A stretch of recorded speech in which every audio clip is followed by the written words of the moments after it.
Si tu as le courage d'aller jusqu'au bout, ce que tu vas découvrir aujourd'hui pourrait tout changer. Non seulement ta manière de penser la vie, mais aussi ta manière de la ressentir, de la rayonner, de l'attirer. Car il existe une force silencieuse, profonde, invisible, constante, qui façonne chacun des résultats de ton existence.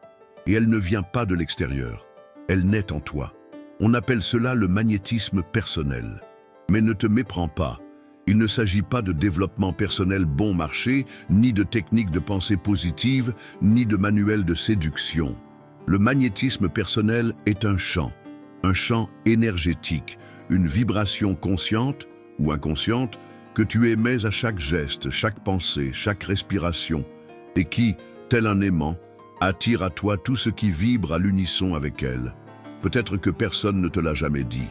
Peut-être as-tu passé ta vie à croire que les événements sont dus au hasard, à la chance, à l'injustice du monde ou à la volonté d'un Dieu lointain. Mais si tout ce que tu vis n'était en réalité que l'écho exact de ce que tu portes en toi, le reflet fidèle de ce qui palpite, même en silence, en toi. Georges Gurdjieff disait que l'homme ne se souvient pas de lui-même.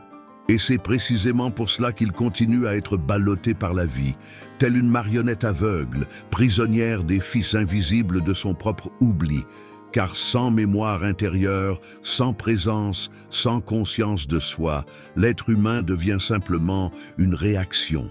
Un engrenage, une machine, et les machines ne magnétisent pas, elles fonctionnent, elles répètent, mais tu n'es pas né pour répéter.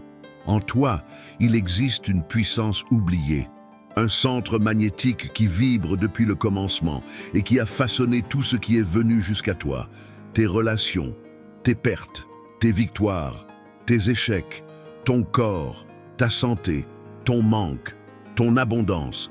Rien n'est déconnecté de cela. Ce que tu attires, c'est ce que tu vibres.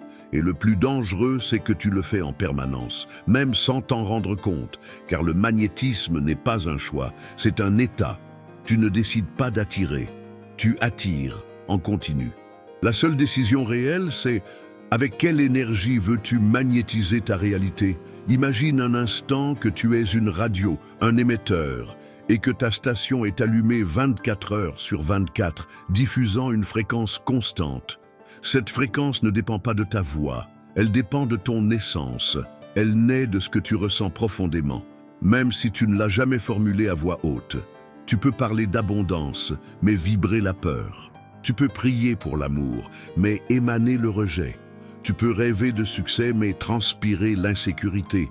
Et l'univers, ce vaste champ de résonance, n'écoute pas ce que tu dis. Il répond à ce que tu émets.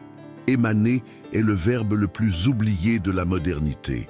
Tout le monde veut contrôler, conquérir, planifier. Mais presque personne ne se demande « Qu'est-ce que j'émane en ce moment? Quel est le champ qui m'entoure ici et maintenant? Quelle présence spirituelle suis-je en train de générer autour de moi ?»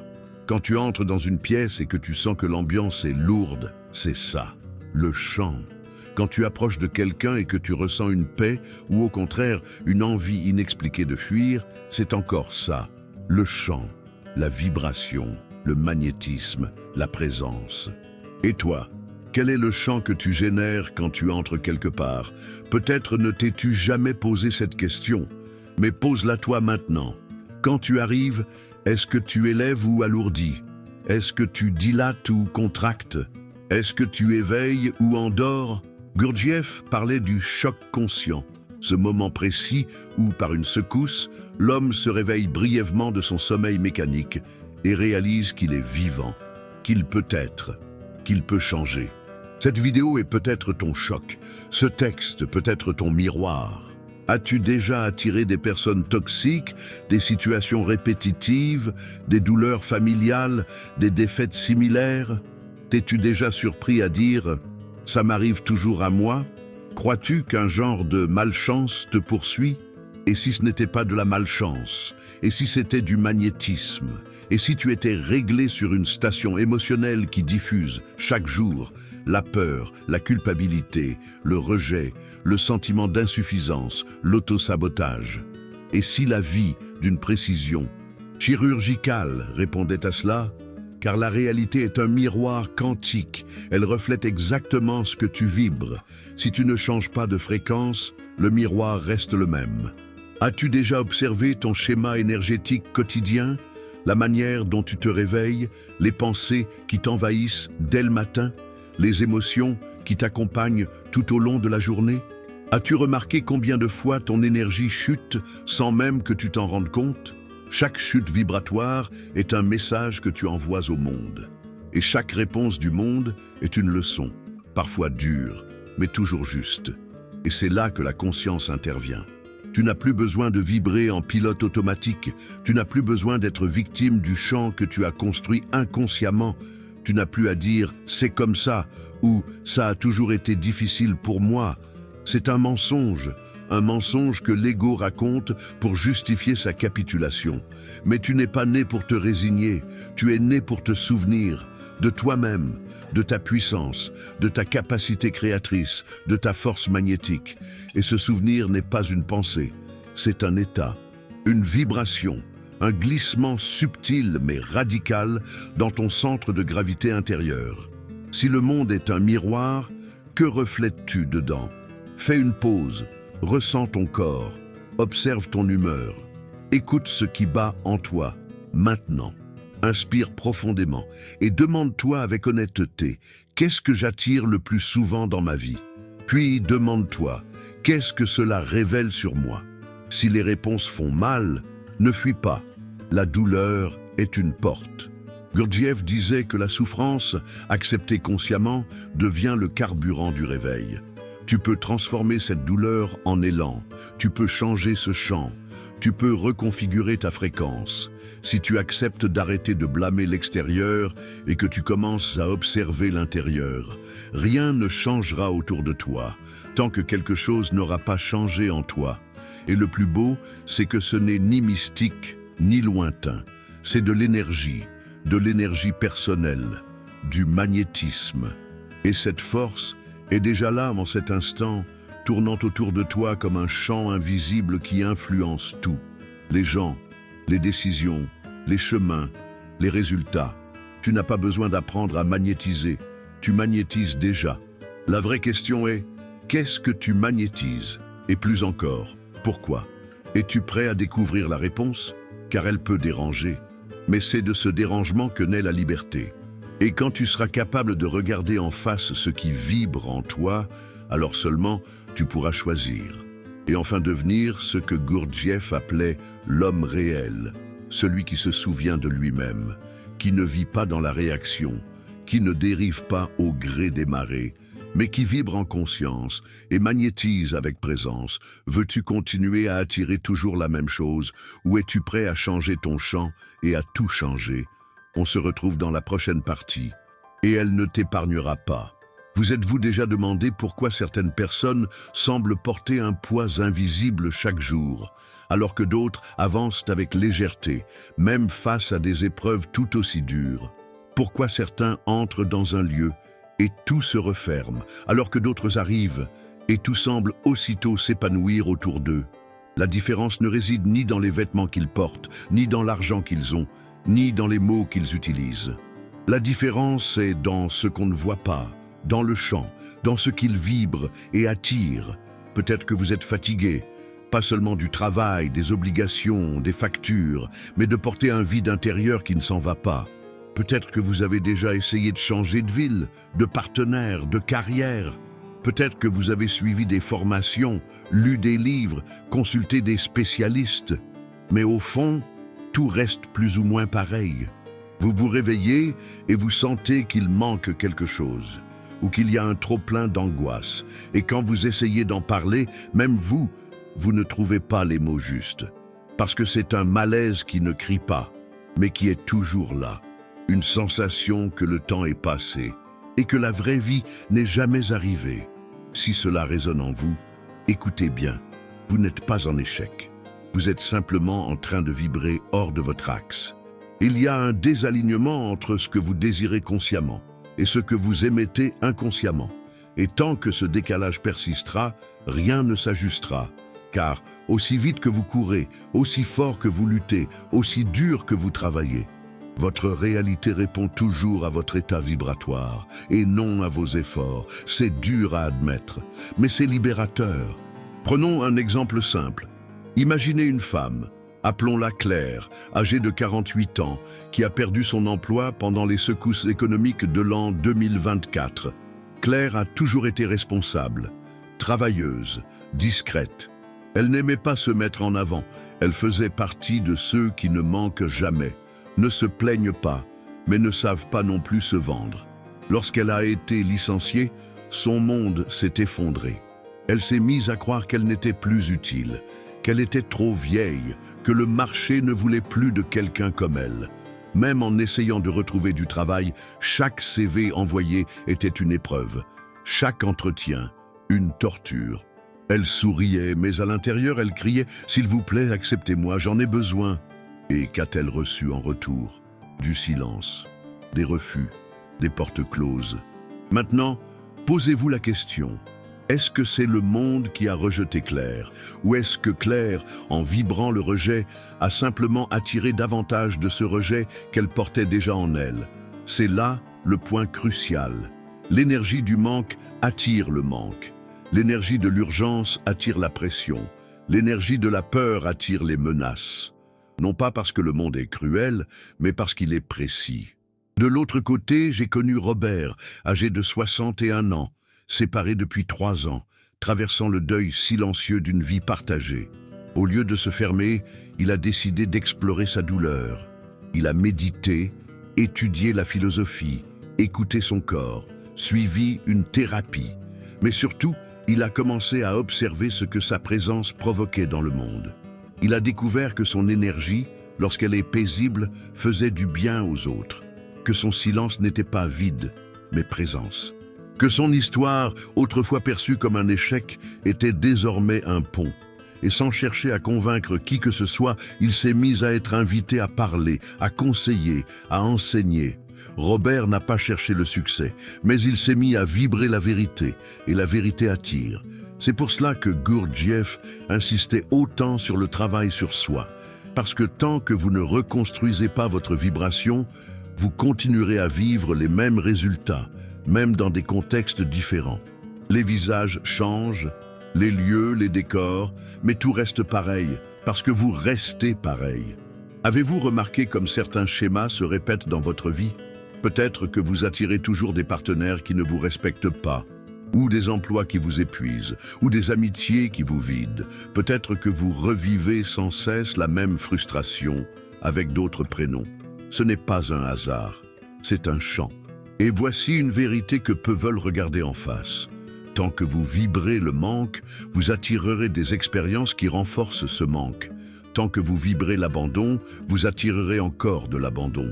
Tant que vous vibrez l'indignité, le monde vous renverra exactement cela. Pas parce qu'il veut vous faire du mal, mais parce qu'il écoute votre vibration et non vos paroles. Pensez maintenant à votre quotidien, aux émotions dominantes quand vous vous réveillez, à ce qui vous habite quand vous vous couchez, au ton de votre voix quand vous parlez aux inconnus, à ce que vous ressentez en vous regardant dans le miroir. Vous pensez vraiment que cela ne façonne pas ce qui vous entoure? Imaginez maintenant que vous êtes dans un champ, littéralement, un champ énergétique. Et ce champ est chargé de tout ce que vous ressentez, croyez, craignez, espérez ou évitez. Lorsqu'une personne s'approche, elle entre dans ce champ et elle ressent, même sans comprendre, même sans mots. Vous aussi, vous ressentez. Vous savez quand vous rencontrez quelqu'un et que quelque chose en vous dit « éloigne-toi » ou au contraire « tu peux lui faire confiance ». C'est le champ, c'est la vibration, c'est le magnétisme personnel. Votre présence, avant même d'ouvrir la bouche, dit déjà tout. Mais que se passe-t-il quand vous-même ne parvenez pas à vous faire confiance? Alors, le champ se contamine et vous devenez un aimant à distorsion, à douleur non guérie, à espoir brisé, à armure qui empêche la vie d'entrer. Vous ne voulez pas cela, mais vous magnétisez exactement cela. Et avec les années, la mélancolie s'installe, cette sensation silencieuse que la vie passe, et que vous êtes juste en train de la regarder passer. que vos rêves sont restés dans un temps révolu, que maintenant il est trop tard, qu'il ne reste plus qu'à attendre la fin, dignement, si possible. Mais écoutez bien, il n'est pas trop tard. Si vous respirez encore, vous pulsez encore. Et si vous pulsez encore, vous vibrez encore. Et si vous vibrez, vous pouvez encore changer. Il vous suffit d'accepter une responsabilité radicale, comprendre que tout commence par votre énergie, que la racine de vos résultats se trouve dans votre champ, que avant d'essayer de changer le monde, vous devez changer ce que vous émettez, changer ce que vous offrez, changer ce que vous portez, changer votre fréquence. C'est cela, la révolution silencieuse dont parlait Gurdjieff, le véritable travail intérieur, la transmutation de l'être, de l'intérieur vers l'extérieur. Vous voulez une autre vie? Alors vibrez autrement. Vous voulez une autre relation? Devenez une autre présence. Vous voulez d'autres chemins? Émettez une nouvelle fréquence. Et ce changement ne commence pas à l'extérieur. Il ne commence pas demain. Il commence maintenant. Fermez les yeux un instant et demandez-vous « Qu'est-ce que j'aimais ?» Peut-être que la réponse fera mal. Peut-être qu'elle vous montrera plus que ce que vous vouliez voir.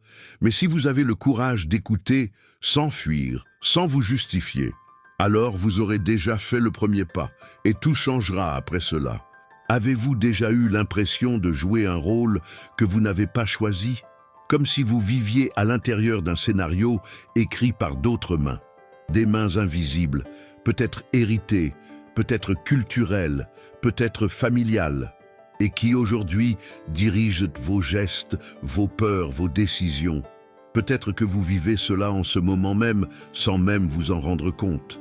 Vous vous réveillez chaque jour, vous accomplissez des tâches, vous réagissez aux stimulations, vous affrontez les douleurs, vous maintenez des liens. Mais quelque chose en vous semble déplacé, comme s'il existait un décalage entre ce que vous vivez et ce que vous êtes vraiment. Ou pire, comme si vous ne saviez même plus qui vous êtes réellement. Et une question surgit, avec force, avec urgence. Qui dirige votre vie? Vous ou l'archétype que vous avez adopté, sans en avoir conscience? Oui, archétype. Un mot qui contient un univers entier. Un archétype n'est pas seulement une image symbolique. C'est une structure vivante, vibrante, qui façonne votre manière de ressentir, de penser, d'agir. C'est comme un filtre qui colore tout ce que vous percevez, tout ce que vous comprenez de la vie, tout ce que vous attirez ou rejetez. Et le plus troublant, c'est que vous pourriez vivre à l'intérieur d'un archétype que vous n'avez même pas choisi. Gurdjieff disait que l'homme est une machine, et que cette machine commence à cesser d'être mécanique au moment précis où elle se rend compte qu'elle est mécanique. C'est l'étincelle de l'éveil, et cet éveil, aussi rare soit-il, change tout. Vous êtes-vous déjà arrêté pour observer quel est l'archétype qui vous gouverne aujourd'hui, celui qui vibre le plus fort dans votre champ, celui qui façonne vos expériences? Peut-être êtes-vous dans l'archétype du martyr, renonçant constamment à vous-même pour plaire aux autres. Peut-être dans celui de l'orphelin, vous sentant invisible, en décalage, espérant que le monde vous accueille d'une manière qui ne vient jamais. Ou peut-être dans celui du guerrier, toujours dans la lutte, dans la tension, dans la force, portant tout sur vos épaules, mais sans vous autoriser à être porté par la vie. Vous reconnaissez-vous dans l'un d'eux? Pensez à vos répétitions, aux schémas émotionnels qui reviennent sans cesse, aux histoires qui se répètent avec des acteurs différents. Pensez aux phrases que vous répétez souvent, aux émotions dominantes, aux rôles que vous jouez dans vos relations. Commencez-vous à voir un motif récurrent?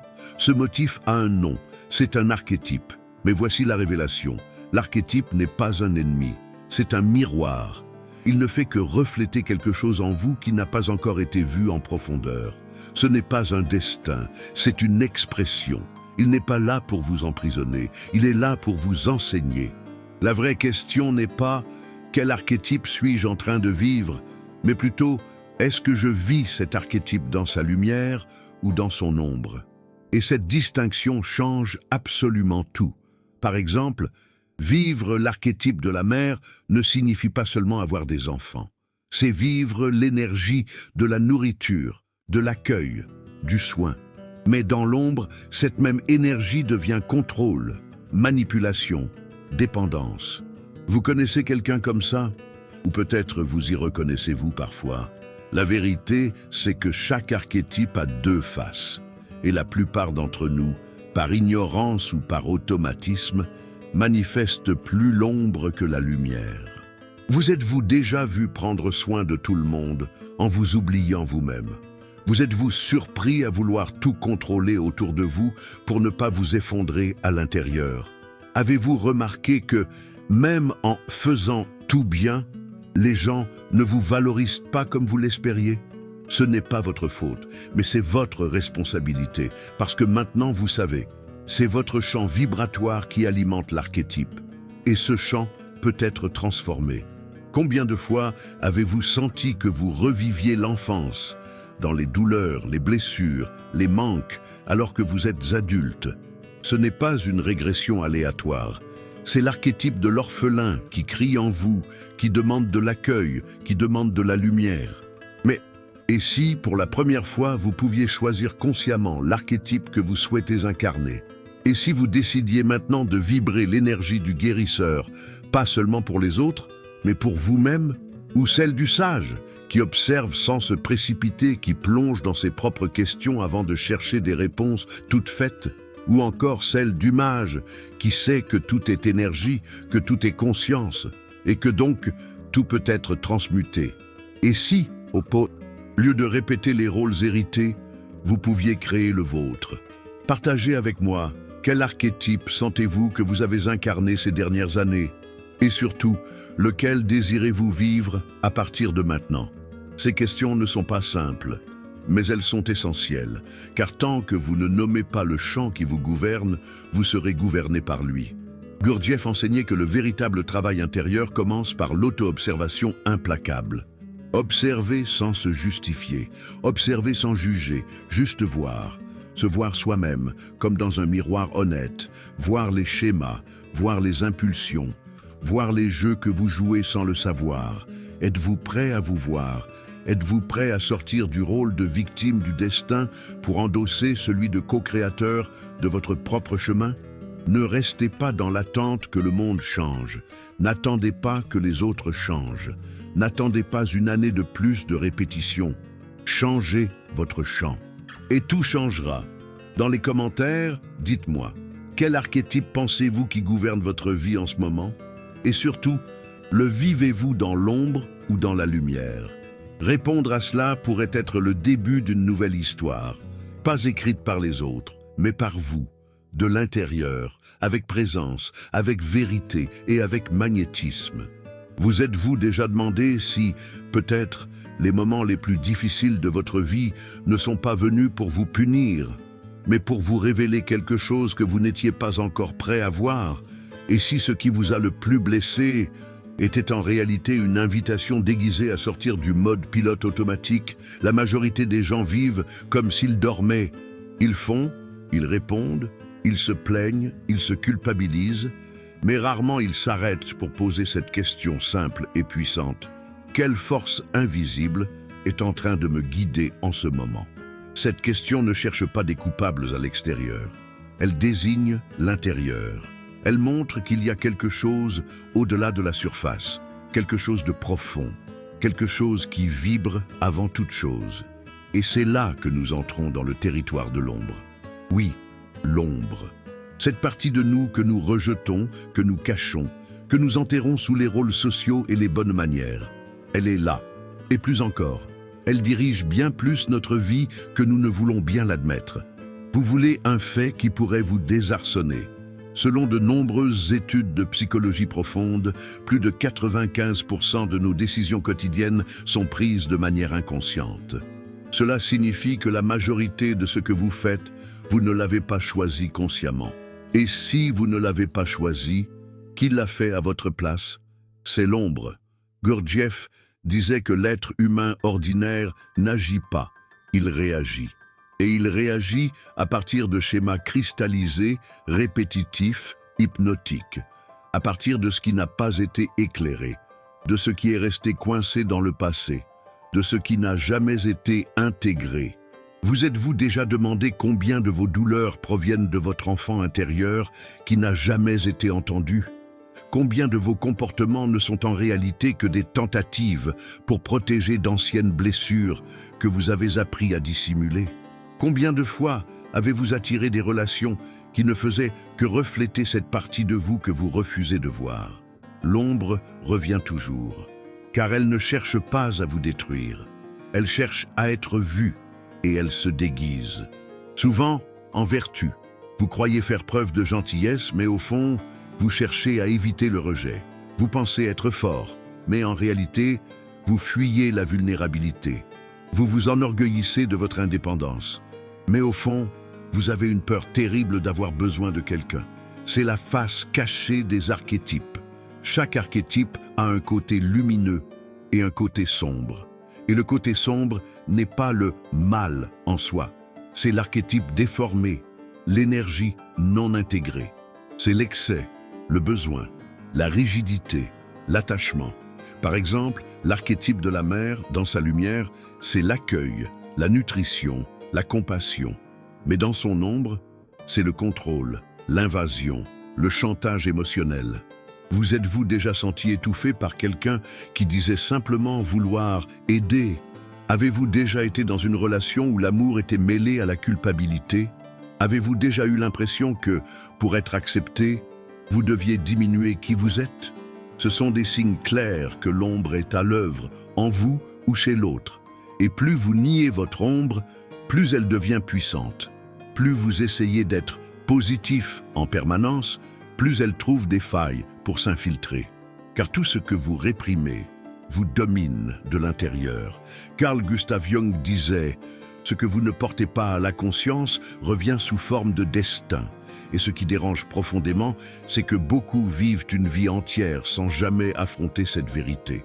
Ils meurent avec une biographie apprise par cœur, mais sans jamais avoir habité leur propre âme, sans jamais avoir touché leur ombre avec révérence et courage. Mais l'ombre est aussi un portail. Elle garde les fragments de vous qui ont été brisés, rejetés, oubliés. Des fragments qui, une fois accueillis, deviennent puissance personnelle. Votre force la plus authentique ne naît pas d'une lumière pure, mais de la lumière qui a traversé les ténèbres. Un exemple concret, Laetitia, 56 ans, enseignante retraitée, toujours dévouée à ses enfants, à son mari, à la maison. Elle a vécu comme la mère parfaite pendant des décennies.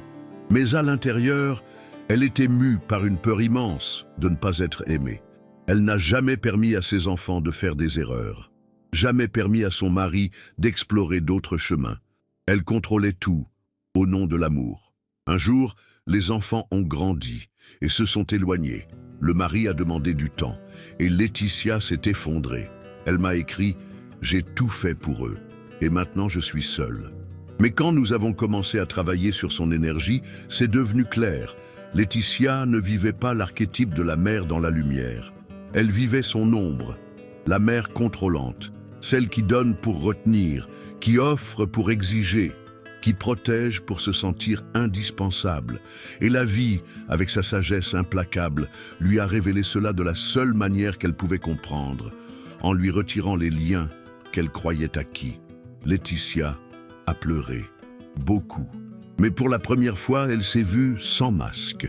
Elle a commencé à faire silence, à ressentir de la colère, à regarder ses blessures sans culpabilité, à reconnaître son enfant blessé, à se pardonner. Et, peu à peu, elle a commencé à émettre une autre énergie. Non plus une énergie de dépendance, mais de présence. Et ses relations ont commencé à changer. Elles ne sont pas revenues comme avant, mais elles sont revenues plus vraies. Avez-vous déjà vécu quelque chose de similaire? Si vous souhaitez le partager, je suis là. Le point essentiel est le suivant. Nous avons tous une ombre. Et ce n'est pas un échec, c'est une condition humaine. L'erreur, c'est de la nier. L'erreur, c'est de faire semblant de lumière là où il y a encore de la douleur. L'erreur, c'est de vouloir sauter la partie obscure du chemin. Gurdjieff disait que le véritable éveil commence lorsque l'on accepte de mourir à l'image que l'on a construite de soi-même. Cela fait mal, parce que c'est la fin du personnage, mais c'est le commencement de l'être réel. La question est, avez-vous le courage de mourir à ce qui vous emprisonne? Pouvez-vous vous défaire de vos idéalisations, de votre orgueil spirituel, de l'idée que vous devriez déjà être meilleur, plus évolué, plus guéri, car c'est seulement en descendant au noyau de votre ombre que vous trouvez le portail de votre lumière. Là où personne ne regarde, là où tout ce qui est vrai commence. Et c'est là que tout bascule. Il ne s'agit pas d'éliminer votre ombre, mais de l'intégrer, de ramener de la conscience, d'observer, de respirer au milieu du chaos, de reconnaître « oui, je contrôle, oui, je fuis, oui, j'apprends encore à aimer sans peur ».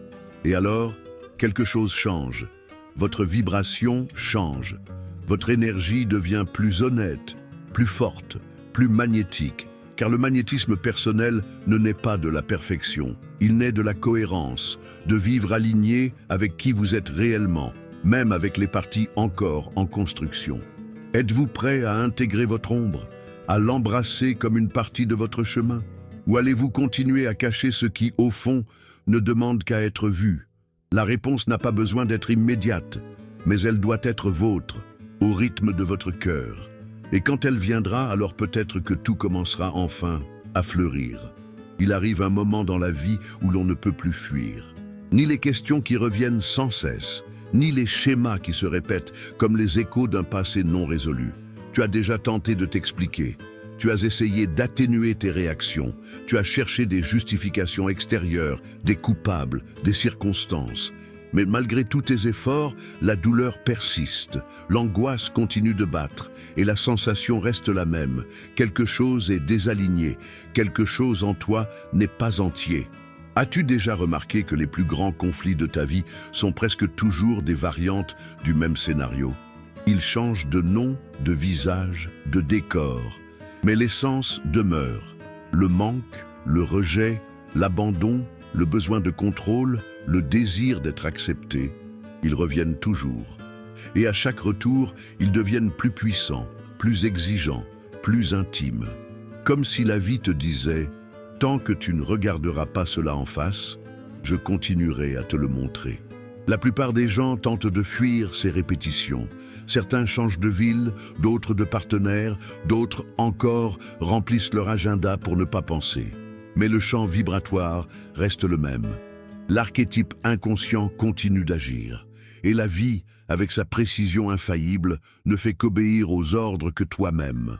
Sans le savoir, tu continues d'émettre. Et c'est ici que tout commence à faire sens.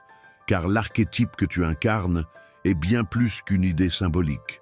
C'est une configuration d'énergie, une lentille qui détermine ce que tu vois, ce que tu ressens, ce que tu attires. Tant que tu ne nommes pas cet archétype, tant que tu ne reconnais pas ton scénario caché, tu resteras gouverné par lui. Mais reconnaître cela est déjà un acte révolutionnaire. Quand tu regardes dans le miroir de ton âme et que tu dis « Oui, je vis l'archétype de l'orphelin. Oui, mon énergie est marquée par la douleur de l'exclusion. Oui, je cherche l'amour dans des lieux qui ne m'offrent que le silence. » À cet instant précis, quelque chose commence à se briser. La rigidité fait place à la fluidité. Le personnage cède la place à l'être. Georges Gurdjieff disait que l'homme ne commence à être véritablement libre que lorsqu'il prend conscience de l'ampleur de sa captivité. Et la plupart vivent sans savoir qu'ils sont enchaînés. Enchaînés à des idées héritées, à des blessures non guéries, à des rôles non choisis.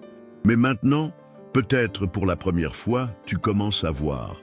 Et cette vision n'est pas mentale, elle est vibratoire. C'est comme si quelque chose en toi commençait à se réorganiser silencieusement, comme si les fils de ton énergie, auparavant emmêlés, commençaient à s'aligner sur une autre fréquence, une fréquence qui ne cherche plus à répéter le passé, mais qui choisit enfin de créer du nouveau. La libération de l'archétype de l'ombre ne se fait pas avec des phrases toutes faites, ni par des théories. Elle se produit lorsque tu es capable de soutenir, avec présence et responsabilité, ta propre vérité. Lorsque tu décides de vivre selon l'énergie que tu veux attirer, et non selon celle que le traumatisme t'a appris à porter.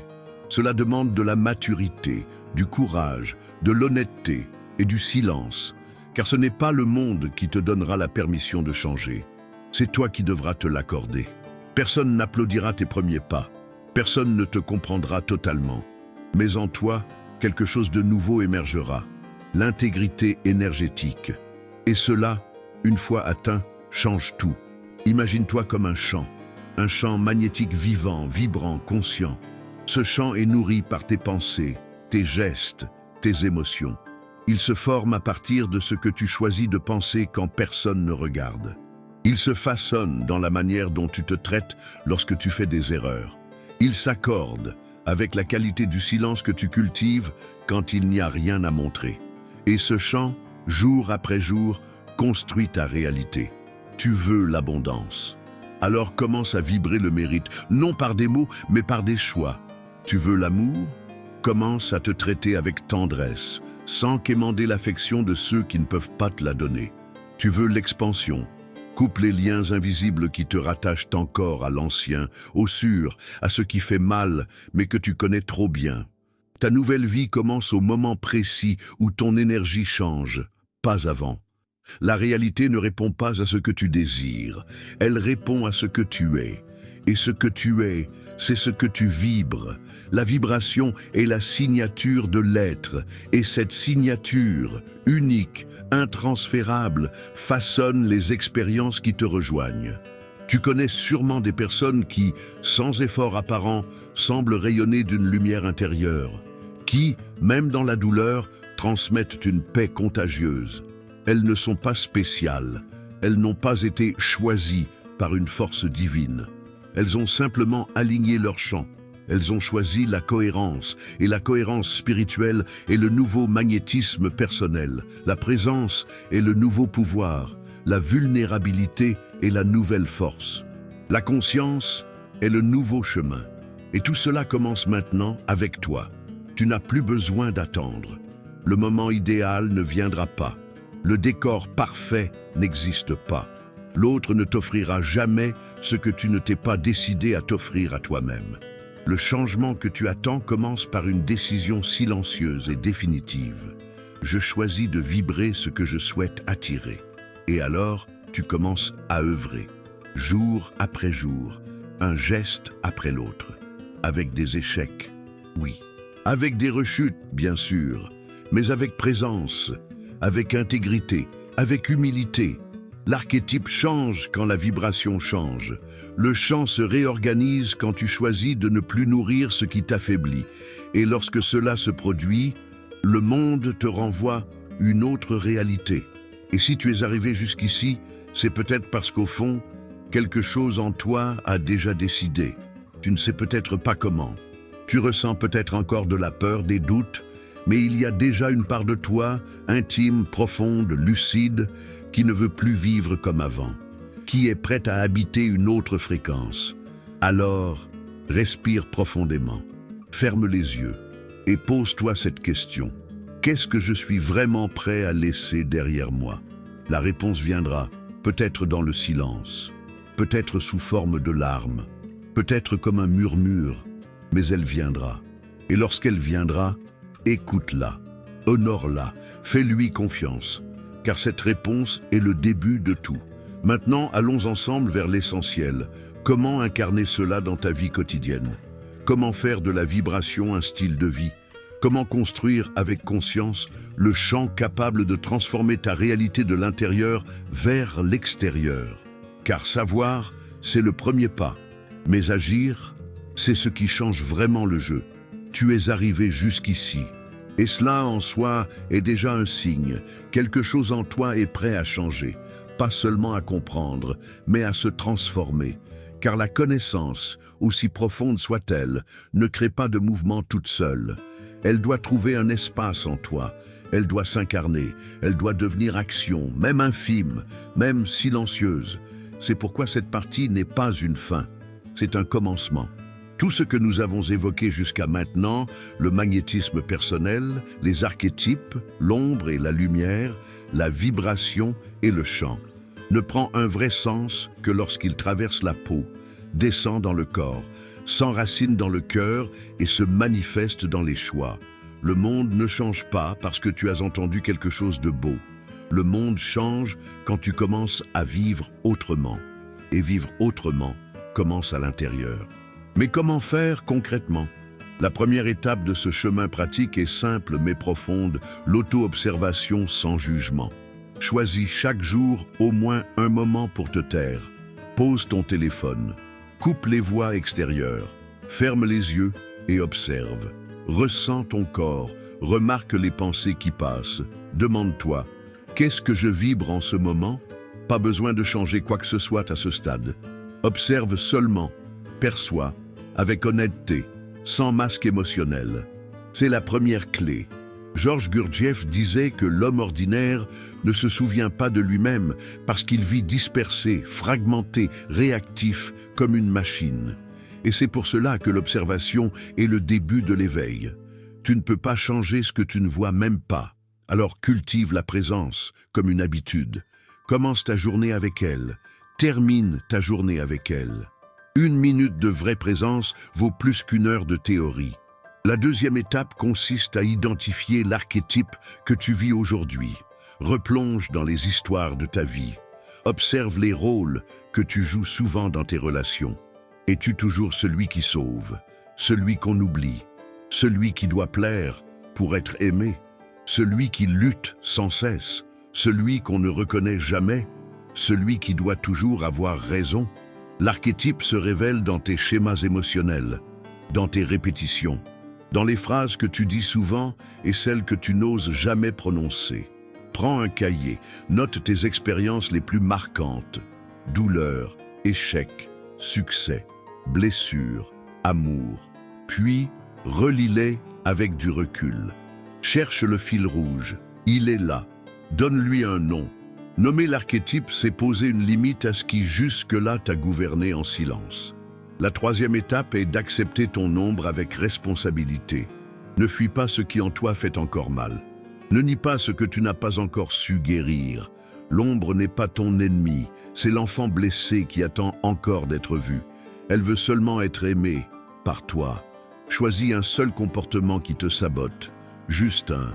Observe comment il naît, ce qui l'active, quelle émotion se cache derrière.